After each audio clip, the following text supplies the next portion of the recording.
दूसरी तरफ एक है बड़ा जोकर कलाकार, उसके बारे में क्या बोलूं। वो कह रहा है कि मुसलमान आईपीएस आईएएस में जाकर के ये प्रशासनिक जिहाद कर रहे हैं। हाँ, हम प्रशासनिक जिहाद कर रहे हैं, हम देश की प्रगति के लिए जिहाद कर रहे हैं, देश में मानवता, न्याय और शांति के लिए जिहाद कर रहे हैं और करते रहेंगे। तेरे जैसे हजार से नहीं रुकने वाले। सुरेश चौहान के सुनो, हम भारत के अंदर इंसाफ का राज कायम करने के लिए हम जिहाद यानी जद्दोजहद यानी struggle for justice and peace हमारा जारी रहेगा। हमारा जिहाद भारत को सुपर पावर बनाने के लिए जारी रहेगा। भारत के अंदर अमन और अमान कायम करने के लिए जारी रहेगा हमारा स्ट्रगल। तुम नहीं रोक सकते। जितना तुम हमको परेशान करेंगे उतना मजबूती से हम संवैधानिक लड़ाई लड़ेंगे। पेट में दर्द हो रहा है अब, और हम स्पेशल ट्रेनिंग देकर के अपने बच्चों का आईएएस ऑफिसर और तमाम चीजों को लेकर प्री प्लान हमारी ऑर्गेनाइजेशंस भी उस पर काम कर रही हैं। हम स्वीकार करते हैं। ये क्या बता रहे, जिस चीज का मतलब नहीं जानते बोलते खाली। ये सी सब बातें हैं, इन पर क्यों कार्रवाई नहीं की जा रही? क्या जिस प्रकार डॉक्टर अय्यूब साहब पर एनएसए लगाया गया, क्या सुरेश चौहान के साहेब मैं कहूं, इनके साहेब, इन पर भी एनएसए लगाया जाएगा? नोएडा में ही ऑफिस है ना, तो लगाइए। कहां चले गए? जिस प्रकार से यूपी पुलिस से कार्रवाई की निजाम मुस्तफा मानवता की बात करने पर, उसी प्रकार से करके दिखाए ना। जो लोग खुलेआम कह रहे प्रशासनिक जिहाद, धार्मिक टिप्पणी, धार्मिक वैमनस्य बिगाड़ने की प्रयास, भाईचारा बिगाड़ने का प्रयास, लेकिन नहीं करेंगे। लेकिन याद रखिए, आप सच की आवाज को, न्याय की आवाज को, शांति के लिए बढ़ते हुए कदमों को, भारत की प्रगति में हमारे योगदान देने के प्रयास को आप कुछ दिन के लिए रोक सकते हैं, लेकिन एक दिन तो सत्य की जीत होगी। सत्यमेव जयते।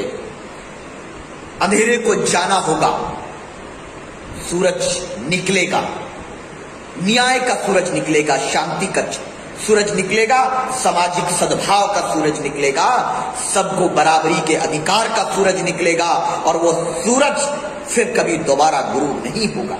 ऐसा हमारा विश्वास। तुम्हें क्या लगता है कि गुज्जर समाज, ब्राह्मण समाज, जाट समाज, दलित और मुसलमानों का राजनीतिक शोषण करके तुम बहुत ज्यादा ताकतवर बन जाओगे?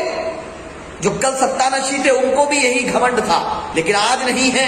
और हमने तो बड़े बड़े लोगों को पार्लियामेंट में रोते हुए देखा है। हमने देखा है जब दमन होता है तो आंख से आंसू छलकते हैं, लेकिन फिर ताकत भी मिलती है। याद रखिए, तारीख पलटेगी।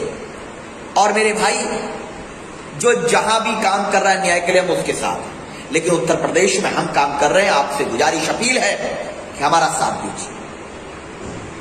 जो केरला में न्याय के लिए काम करे उनका साथ दीजिए, जो आसाम में इंसाफ के लिए काम करे उनका साथ दीजिए, जो तेलंगाना में काम करे उनका साथ दीजिए, जो बिहार में काम करे उनका साथ दीजिए, जो महाराष्ट्र में करे उनका साथ दीजिए। लेकिन उत्तर प्रदेश में हम न्याय के लिए और मानवता के लिए कार्य कर रहे हैं। और पीस पार्टी के अध्यक्ष डॉक्टर अय्यूब साहब ने जो कार्य किए हैं, जिसकी वजह से शायद उन पर एनएसए लगाया गया, ऐसा प्रतीत होता है। सीए को लेकर सबसे पहले हम गए, और जब सीए में यूपी के लगभग 27 मेरे भाई शहीद हो गए, तो उनकी लड़ाई हाईकोर्ट में हम लड़ रहे हैं। जब मामला निजामुद्दीन मरकज का आया तो हाईकोर्ट हम गए हैं।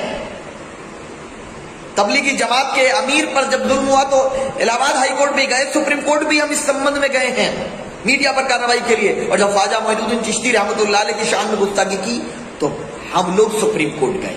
हम लड़ाई लड़ रहे हैं, आपका सहयोग चाहिए, वरना ये आने वाला समय और बुरा होगा।